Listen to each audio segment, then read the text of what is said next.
मुंबई शहर का flower valley international high school 12वीं क्लास के स्टूडेंट्स अपने क्लास में बैठे किताबों में अपने सिर खपाए हुए थे।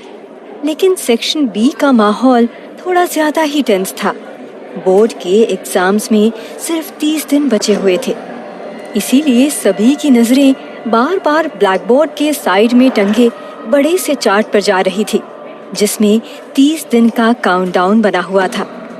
मैथ्स का लेक्चर चल रहा था और अपना मोटा सा चश्मा पहने हुए पाटिल सर मैथ्स के कुछ टफ सम सॉल्व करके समझा रहे थे। लेकिन इतने तनाव भरे माहौल में भी भावेश पराशर टेबल पर अपना सिर रखे हुए सोया हुआ है और भूरी सी आंखों वाले भावेश का यूं अपनी क्लास में सोना रोज का काम था। एक तरफ पाटिल सर पूरे जोश के साथ सवालों को हल कर रहे थे, तो वहीं दूसरी ओर भावेश न जाने कौन सी सपनों की दुनिया में खोया हुआ था। तभी अचानक भावेश को लगा जैसे उसके दिमाग के अंदर एक इलेक्ट्रॉनिक आवाज आई। Host target found. Scanning system. Initializing installation. सपनों में खोए हुए भावेश को ये आवाजें बहुत अजीब लग रही थीं कि फिर दोबारा वो आवाज आई। Installation complete. Super system activated. ये सुनकर डर के मारे वो तुरंत अपने सपने से जाग गया और अपनी सीट से खड़े होकर चिल्लाया, कौन है? कौन बोल रहा है? तुम्हारे टीचर बोल रहे हैं, पाटिल सर। कहते हुए पाटिल सर ब्लैक बोर्ड पर हाथ घिसना बंद कर भावेश को ऐसे घूर रहे थे जैसे कि भोजन का लुत्फ उठा रहे गेंडे को किसी ने छेड़ा हो। पाटिल सर के जवाब पर पूरी क्लास हंसने लगी। पाटिल सर को बिल्कुल भी पसंद नहीं था कि उनके सवाल को समझाते वक्त कोई उन्हें डिस्टर्ब करे। वे तो बच्चों के डाउट्स भी सवाल पूरा हो जाने के बाद ही लेते थे। उन्होंने अपने दांत पीसते हुए भावेश से कहा, भावेश। जी सर। भावेश ने घबरा कर कहा, मुझे इस क्वेश्चन के बारे में बताओ। पाटिल सर ने ब्लैक बोर्ड की ओर इशारा करते हुए कहा। भावेश को इस सवाल के बारे में कोई जानकारी नहीं थी। उसे तो ये भी नहीं पता था कि क्वेश्चन किस चैप्टर का था, लेकिन फिर भी सर से नजरें बचाने के लिए अपने टेबल पर रखी किताबों की उठापटक करने लगा। यूं क्लास में सोना भावेश की पुरानी आदत थी। वो जब भी पढ़ाई करने के लिए किताब खोलता, नींद उसे अपने आगोश में भर लेती थी। भावेश के मम्मी और पापा दोनों भावेश की पढ़ाई के लिए बहुत मेहनत करते थे।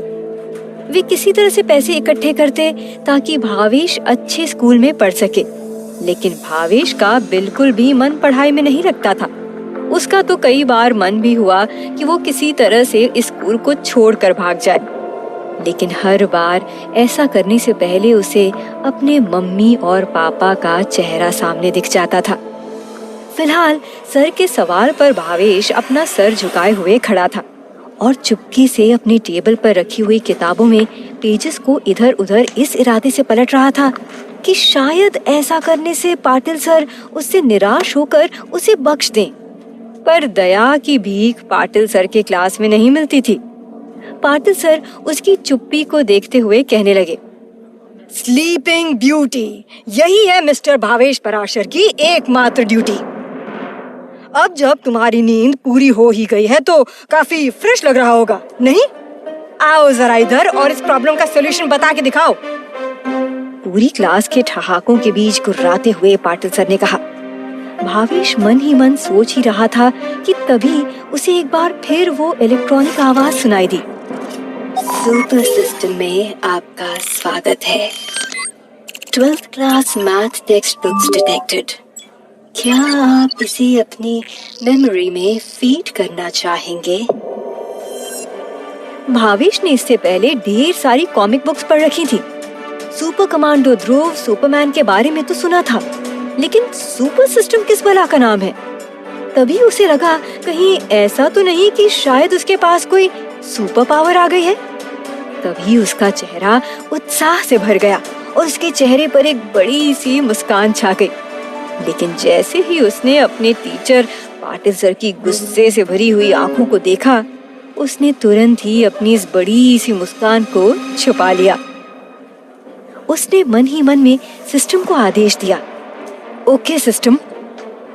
भावेश के सिस्टम को हाँ करते ही उसके हाथ पर एक सफेद रोशनी उभरी और धीरे धीरे डिम होते हुए गायब हो गई, जिससे भावेश को हल्का सा झटका लगा। पर अपने आप को संभालने के बाद भावेश को ऐसा लगा जैसे उसे किसी बड़े गणितज्ञ की तरह ज्ञान प्राप्त हो गया हो। कुछ ही देर में इस ज्ञान ने भावेश पर अपना असर दिखाना शुरू भी कर दिया। भावेश ने एक बार फिर ब्लैक बोर्ड पर लिखे उस क्वेश्चन को देखा। ये कैलकुलस का सवाल, जिसके बारे में थोड़ी देर पहले तक भावेश को कोई भी आइडिया नहीं था, अब खुद ब खुद भावेश के दिमाग में सुलझते हुए दिख रहे थे। भावेश ने अपने आसपास बैठे हुए उन सभी क्लासमेट्स को देखा जो काफी देर से उसकी बेवकूफी पर हंस रहे थे, लेकिन भावेश खुद उन सभी की नादानी पर मुस्कुराने लगा। भावेश ने कॉन्फिडेंस के साथ अपने झुके हुए कंधों को चौड़ा किया और उन सभी के बीच से होते हुए पाटिल सर के सामने खड़ा हो गया। पूरी क्लास भावेश को बड़ी गौर से देख रही थी। भावेश ने पाटिल सर के हाथ से एक चौक ली और ब्लैक बोर्ड पर लिखे क्वेश्चन को सॉल्व करना शुरू कर दिया। भावेश इतनी स्पीड से उसे लिख रहा था कि थोड़ी देर में ही चौक खत्म हो गई। भावेश ने एक बार फिर चौक के लिए पाटिल सर के सामने अपने हाथ आगे कर दिए। पाटिल सर ने सकपकाते हुए हाथ से एक नई चौक लेकर भावेश को दी। नई चौक मिलते ही भावेश ने फिर उसी स्पीड से ब्लैक बोर्ड पर लिखना शुरू कर दिया। भावेश की रफ्तार और इंटेलिजेंस को देखकर पूरा क्लास और खुद पाटिल सर भी हैरान थे। कुछ ही देर में ब्लैक बोर्ड पर लिखे हुए उस क्वेश्चन के नीचे अलग अलग तरह के 3 मेथड से सॉल्यूशंस लिखे हुए थे और सभी की आंखें चौंधिया गई थी। भावेश अपने हाथ से चौक की डस्ट साफ कर चेहरे पर एक बड़ी सी मुस्कान लिए हुए अपनी सीट पर आकर बैठ गया। पूरी क्लास में फुसफुसाहट हो रही थी। मुझे यहाँ एक मेथड भी नहीं आती और इसने यहाँ एक ही क्वेश्चन को 3 अलग अलग मेथड से सॉल्व कर दिया, एक स्टूडेंट ने कहा। तो दूसरे ने बोला, भावेश इतना इंटेलिजेंट है, मला नव्हते माहित।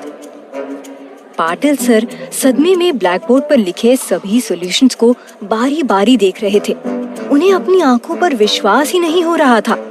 उन्होंने एक बार फिर भावेश को एक गहरी नजर से देखा। उसकी आंखों में इस बार एक गहरी व्याकुलता थी। उन्होंने भावेश से कहा, तुम्हें पता है, ये जो सवाल तुमने अभी ब्लैक बोर्ड पर सॉल्व किया है, ये पिछले कुछ सालों में सिलेबस के सबसे टफ क्वेश्चंस में से एक है। और मुझे बताते हुए बड़ी खुशी हो रही है कि भावेश, ये तीनों मेथड्स बिल्कुल सही हैं। क्लास, मैं तुम सभी को इन तीनों मेथड से विस्तार में क्वेश्चन को सॉल्व करके बताता हूँ। पाटिल सर ने ब्लैक बोर्ड की ओर अपना मुंह किया और पूरे क्लास को ये क्वेश्चन समझाने लगे। पाटिल सर का ब्लैक बोर्ड की ओर मुंह फेरना ही था कि एक बार फिर पूरी क्लास में फुसफुसाहट शुरू हो गई। इम्पॉसिबल, मुझे विश्वास नहीं हो रहा। भावेश इतने मुश्किल सवाल को इतनी आसानी से कैसे सॉल्व कर सकता है? क्लास का हर एक स्टूडेंट भावेश को उलझी हुई नजरों से देख रहा था। वे सभी विश्वास ही। क्लास, मैं तुम सभी को इन तीनों मेथड से विस्तार में क्वेश्चन को सॉल्व करके बताता हूँ। पाटिल सर ने ब्लैक बोर्ड की ओर अपना मुंह किया और पूरे क्लास को ये क्वेश्चन समझाने लगे। पाटिल सर का ब्लैक बोर्ड की ओर मुंह फेरना ही था कि एक बार फिर पूरी क्लास में फुसफुसाहट शुरू हो गई। इम्पॉसिबल, मुझे विश्वास नहीं हो रहा। भावेश इतने मुश्किल सवाल को इतनी आसानी से कैसे सॉल्व कर सकता है? क्लास का हर एक स्टूडेंट भावेश को उलझी हुई नजरों से देख रहा था। वे सभी विश्वास ही नहीं कर पा रहे थे कि कठिन से दिखने वाले सवाल को सॉल्व करने वाला शख्स और कोई नहीं बल्कि भावेश है। अपनी सीट पर चुपचाप बैठे हुए भावेश का दिल ढेर सारे इमोशन से भरा हुआ था। उसने मन ही मन सोचा, पहले मुझे पढ़ते ही नींद आने लगती थी, लेकिन अब इस सिस्टम के साथ बोर्ड क्लियर करके मुंबई के टॉप कॉलेजेस में एडमिशन लेना ही मेरा इकलौता लक्ष्य है। मैं अपने मम्मी पापा को निराश नहीं करूंगा। मैं चाहता हूँ कि वे सबसे हैप्पी लाइफ जिएं। तुरंत ही सिस्टम की आवाज एक बार फिर भावेश को अपने दिमाग में सुनाई देने लगती है। हेलो होस्ट, सुपर सिस्टम आपके लिए तैयार है। Super system? तुम आखिर हो क्या तुम मुझे अपना परिचय दे सकते हो? भावेश ने सिस्टम से कहा। सुपर सिस्टम दुनिया में किसी भी चीज को डेटा में तोड़ सकता है और उस डेटा को आपके दिमाग में पहुंचाकर उस चीज की ताकत और क्षमता को आपके अंदर डाल सकता है। उदाहरण के लिए, जैसे आपने अभी सुपर सिस्टम से मैथ्स की किताबों के ज्ञान को आपके दिमाग में पहुंचाया। सिस्टम की मदद से आप किसी भी चीज की स्किल को आसानी से अपने अंदर पा सकते हैं। साथ ही जैसे आप सिस्टम का इस्तेमाल करोगे, आपके पास कुछ पॉइंट्स भी इकट्ठे होते जाएंगे, जिनका इस्तेमाल आप अपनी स्किल्स को बढ़ाने में कर सकते हैं। वाह! अच्छा सुपर सिस्टम, क्या तुम्हारे पास मेरी कोई पर्सनल जानकारी भी है? भावेश ने अपने मन में आए हुए सवाल को सिस्टम से पूछा। सिस्टम ने जवाब दिया। व्यक्तिगत पैनल होता है। हाँ, हमारे पास होस्ट यानी यूजर का एक व्यक्तिगत पैनल होता है। अच्छा, तो क्या तुम मुझे मेरा व्यक्तिगत पैनल दिखा सकते हो? भावेश ने सिस्टम को आदेश दिया। सिस्टम ने तुरंत से भावेश के सामने एक बड़ी सी विंडो खोल दी। भावेश ने उस विंडो पैनल को ऊपर से नीचे पढ़ना शुरू किया। होस्ट भावेश पराशर, लेवल 1, उम्र 18 साल, ताकत 0.8, औसत से 0.2 कम।